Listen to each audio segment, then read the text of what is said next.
अच्छा दुआ देखें, पाकिस्तान में तो कभी कुछ भी हो सकता है। अभी आप देखें, कुछ अर्सा पहले जब सदर आरिफ अलवी ने डेट देने की बात की थी, इलेक्शन की डेट देने की बात की थी, हम ही ने यहाँ मीडिया में बड़ा शोर उठाया। हालांकि वो उनका आईनी इख्तियार था कि वो डेट दें, लेकिन उन्होंने भी एक अच्छा खेला कि उन्होंने सारी अतराफ को खुश किया और उन्होंने एक तजवीज़ दे दी, एक डेट दे दी कि इस डेट को इलेक्शन होना चाहिए।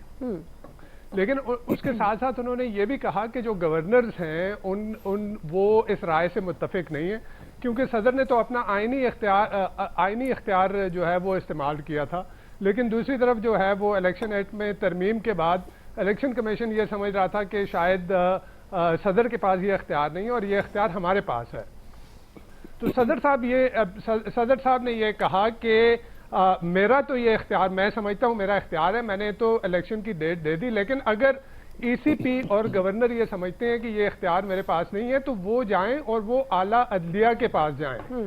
लेकिन इंटरेस्टिंगली आज हम ये देख रहे हैं कि ईसीपी आला अदलिया के पास जाने की बजाय ईसीपी ने एक डेट दे दी।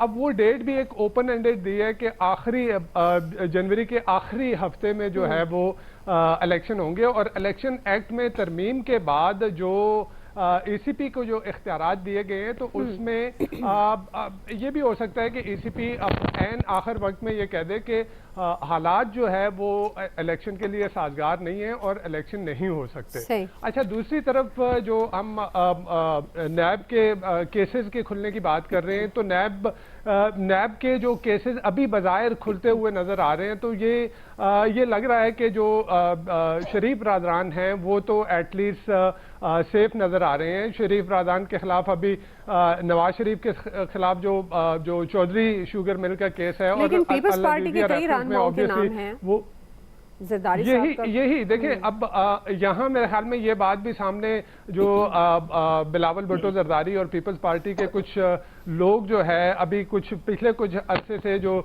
लेवल प्लेइंग फील्ड की बात कर रहे हैं कि वो नहीं दी जा रही, तो वो शायद उनको ये नजर आ रहा है कि जो घोड़े हैं वो बदल दिए गए हैं। अब ऑल्दो के जरदारी साहब जो है वो काफी पुरुमीद थे और पीपल्स पार्टी काफी पुरुमीद थी, उन्हें ये लग रहा था कि हमने जो है बड़ा स्मार्ट खेला है। पिछली पीडीएम की गवर्नमेंट में गवर्नमेंट का फेस जो है वो पीएमएलएन को बनाया गया, सारी इंपॉर्टेंट मिनिस्ट्रीज उनके सामने थी, तो शायद पीपल्स पार्टी ये समझ रही थी कि अपनी कारकर्दगी के बोझ के नीचे पीएमएलएन जो है वो दब के जो है खत्म हो जाएगी। लेकिन जो अभी गुज़िश्ता कुछ अरसे की जो डेवलपमेंट्स हैं उससे शायद पीपल्स पार्टी को ये अंदाजा हो गया है कि घोड़े बदल लिए गए हैं, और अभी उनको पंजाब में मेरे ख्याल में जिस तरह से शुरू में नजर आ रहा था कि काफी लोग जो है वो पीपल्स पार्टी में शामिल हो रहे हैं। इस्तेकाम पार्टी जो है वो तो इंटायरली हमें पता है कि वो पीटीआई का वोट बैंक है, और पीटीआई अगर थोड़ा सा स्पेस भी पीटीआई को दिया जाता है तो पीटीआई इस्तेकाम पार्टी मेरे ख्याल में कहीं स्टैंड नहीं करेगी। तो इस वक्त बज़ाहिर ये लग रहा है कि जो मुस्लिम लीग नवाज है उसके लिए राह हमवार की जा रही है, और केसेस भी अभी देख लें, जरदारी साहब के खिलाफ केस है, जो राजा परवेज अख्तर साहब के खिलाफ केस है, और तो वो वाले केसेस जो है प्रायोरिटी दी जा रही है जो कि पीपल्स पार्टी के खिलाफ है। तो लग ये रहा है कि इंतखाबात में मुस्लिम लीग नवाज को कंप्लीट एक जो है वो जो लेवल प्लेइंग फील्ड जो मरियम नवाज मांग रही थी इलेक्शन से पहले, मेरे ख्याल में वो लेवल प्लेइंग फील्ड जो है वो मुस्लिम लीग नवाज के लिए ऑलमोस्ट कंप्लीट की जा रही है। सही है जी। आमिर साहब आप भी ऐसा सोचते हैं कि ये पाकिस्तान पीपल्स पार्टी को साइडलाइन किया जा रहा है, नवाज शरीफ को मतलब नून लीग को खासतौर पर सियासी जमात के उस पर खुला मैदान दिए जा रहे हैं, और ये जिस तरह से इलेक्शन कमीशन ने महीना और हफ्ता अनाउंस कर दिया इंतखाबात के लिए, और फिर दूसरी तरफ एहतसाब, तो ये अगर दोनों साथ साथ किस तरह से चलते हुए नजर आ रहे हैं, आपको लग रहा है कोई बड़ी तब्दीली होगी?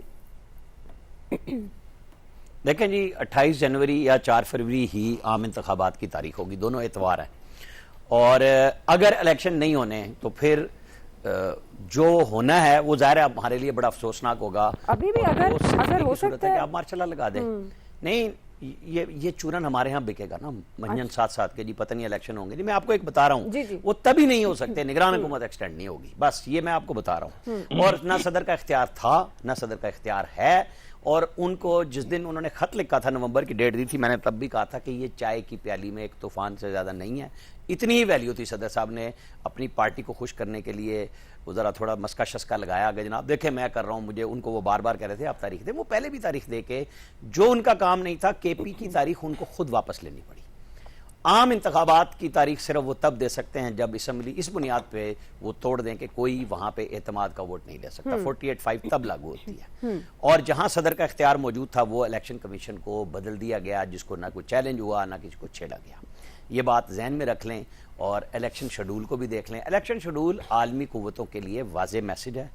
एक तरफ आपको नवाज शरीफ की डेट नजर आई है और दूसरी तरफ, क्योंकि अगले सेगमेंट में हम बात करेंगे, उसको हम जोड़ लेंगे इसके साथ, लेकिन ये आलमी कुव्वतों ने अगर आपको पैसे दिए थे और आपको नवंबर में दूसरी किस्त IMF की चाहिए, तो ये चाहिए, जरूरत थी कि आपकी अनाउंसमेंट होती कि हम इलेक्शन में जा रहे हैं। कल world bank, Asian world bank की हमने आउटलुक रिपोर्ट को भी सुन लिया, पढ़ लिया, देख लिया, उसके ऊपर भी बात होगी। आपके वादे वहीद है दुनिया के साथ कि हमें एक सिस्टम में रहना है, तो जब सिस्टम में रहना है तो फिर आपको चीजें वाजे भी करनी है।